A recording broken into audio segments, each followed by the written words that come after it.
Hello, Tony here, and I'm back to do another vinyl collection must-have. um, so you can't really have a list of albums that you must have, top albums, if you will, without mentioning this guy right here. This is Bob Dylan's "Blonde on Blonde." Um, Probably his one of his greatest records, if not his greatest.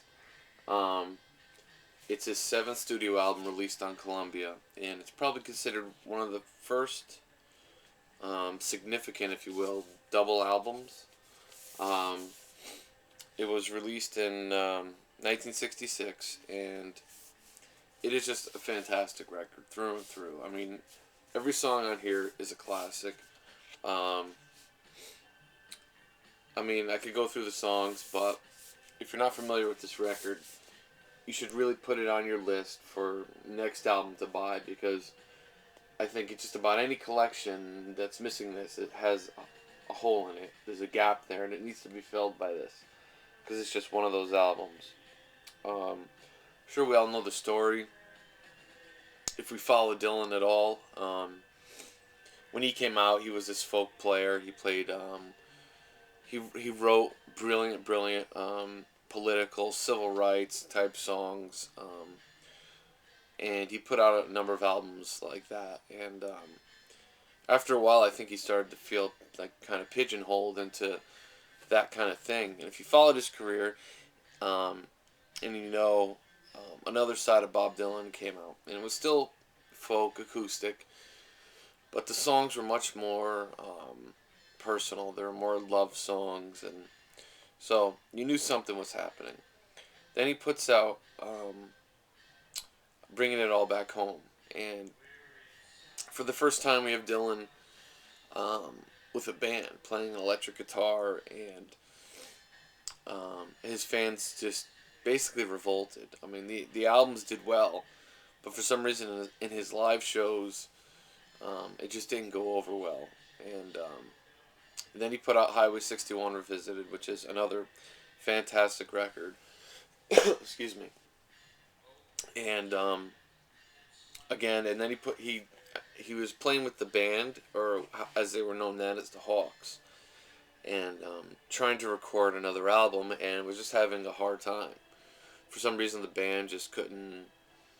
They were having a hard time laying down the tracks for the albums, and Dylan wasn't writing his usual amount, and so the producer of this record, Bob Johnston, actually suggested that Dylan take off and go to Nashville for a little while, and they'll try and record down there. So Dylan went to Nashville, and basically with Al Cooper, and recorded the songs for this album with a number of Nashville session players. And I think of the three, like they consider this a trilogy: Bringing It All Back Home, Highway 61, and Blonde on Blonde.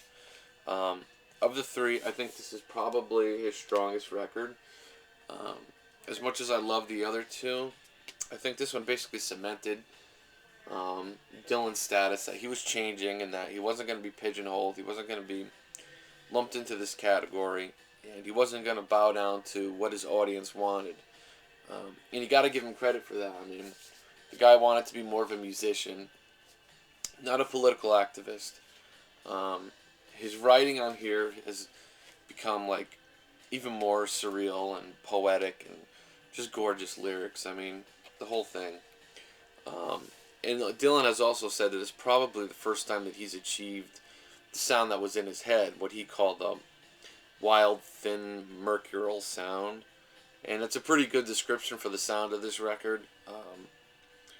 But yeah, it's just brilliant. Rainy Day Women 12 and 35.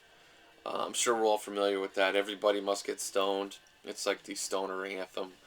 Has a very party type sounding, very drunken sounding. They call it Salvation Army band type sound, and there's a lot of tambourine and drum and piano, and it sounds like there's some kind of trumpet or tuba or something going on. Visions of Johanna, probably my favorite Dylan song. The live versions that he did around this time, I think, are better than this recorded version. just because live it just felt much more heartfelt and emotional. I don't know.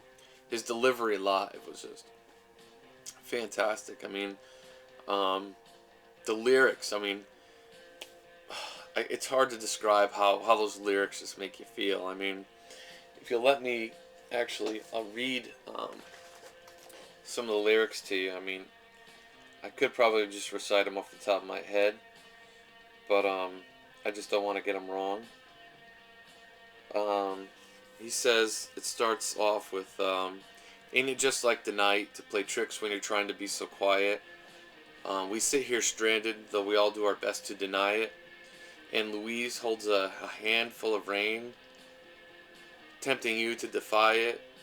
Lights flicker from the opposite loft. In this room, the heat pipes just cough.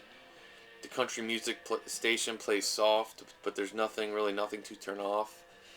Something about those lyrics and his delivery, especially live, just fantastic. I've said it before, that song and another song on this record, Fourth Time Around, just give me the chills. I mean, they're so good. I mean, this is such a great record, and really, if you don't have it, go buy it.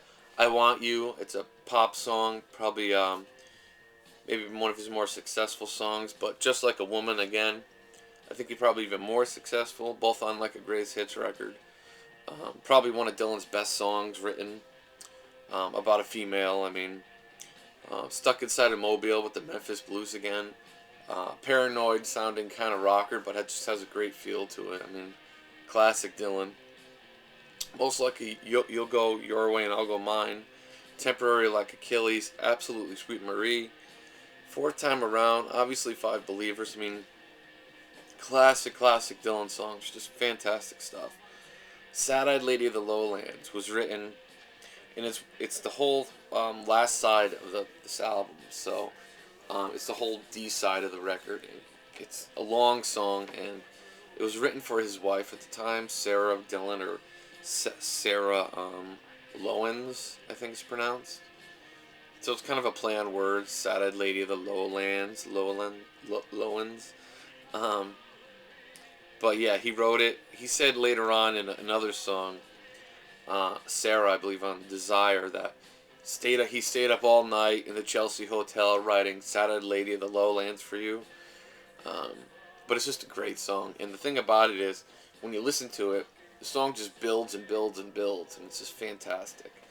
Um, he didn't tell the band how long, like they didn't rehearse it really, so they didn't know how long the song was.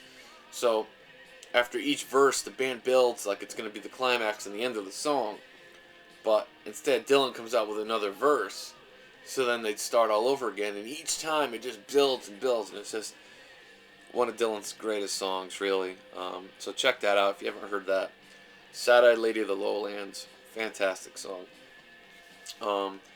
People like to kind of take Dylan's career and section it off.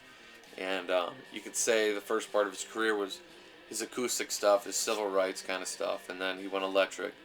But if you wanted to, you could say this album was like marked the end of an era. Even the Martin Scorsese film No Direction Home basically ends after this record when Dylan has the motorcycle accident, and he's on hiatus for a while, and he comes back after a while, and his sound has changed a lot, and it kind of goes in a more country direction too later on. But yeah, I guess it was just an end of an era. Another funny thing about like the Velvet Underground, the last video, this too had a photograph in it. This is the Sundazed mono reissue. I also have an earlier pressing. It's not an original though, so it doesn't have this photograph. But her name was Claudia Cardinella, and there was a photograph of her. The inside photo, the layout has changed. I mean, there was a photograph of her in there, and they didn't get permission, so they basically had to. They took this picture here, which was smaller over there. They blew it up and took that photo out. There's also a photograph of a woman whispering in Dylan's ear, and there was a lot of speculation as to who that was. Um, People thought it was Edie Sedgwick from Andy Warhol's Factory and all that. But I guess it turns out that it wasn't. This album actually, I wrote it down, was number 9, peaked at number 9 on the pop album charts in the U.S. and number 3 in the U.K. And also I read, I think on Wikipedia that this cover, people tended to read into things with Dylan and the Beatles back in the day. I don't know if it was just the drugs they were doing or what, but um, they say that the photograph of this photo is blurry, and it's kind of a statement on Dylan's part that he, it's like, you think you have this image of me, like you know who I am, but, you really don't. So it's a blurry image of Dylan. If you're not familiar with this cover, I mean, it's a gatefold that opens up like this. Very, very classic album cover. I mean, fantastic. So, guys, thanks for watching. And again, please, if you don't have this, this is an absolute must-have in your collection. So, check it out. Please leave me some comments. Let me know if I missed anything or got something wrong. But, again, thanks for watching, and take care.